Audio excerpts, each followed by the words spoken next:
আজকে গর্বিত শহীদ পরিবারের সম্মানিত সদস্যবৃন্দ এবং জুলাই যোদ্ধাবৃন্দের সাথে এই মত বিনিময় সভার প্রিয় সম্মানিত সভাপতি,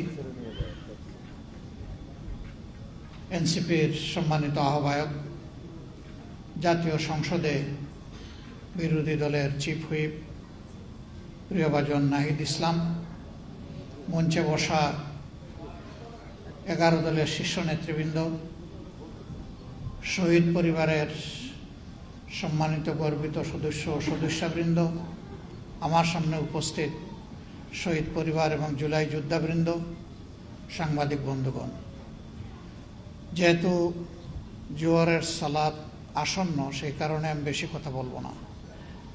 আমি শুধু এইটুকু বলবো, আওয়ামী লীগ কার্যত 2006 সালের 28 অক্টোবর থেকে দেশে ভয়াবহ খুনের রাজনীতির সূচনা করেছিল। এরই ধারাবাহিকতায় 2024 সালের 5ই আগস্ট পর্যন্ত তারা তাদের হাত এই বাংলাদেশের দেশপ্রেমিক মানুষের হাতে তারা রাঙিয়েছিল রক্ত দিয়ে। তাদের শেষ পরিণতি কি হয়েছে আমাদের সবার সামনে পরিষ্কার।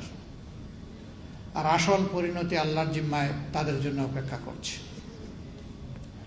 দুনিয়ায় তারা লাঞ্ছিত হয়ে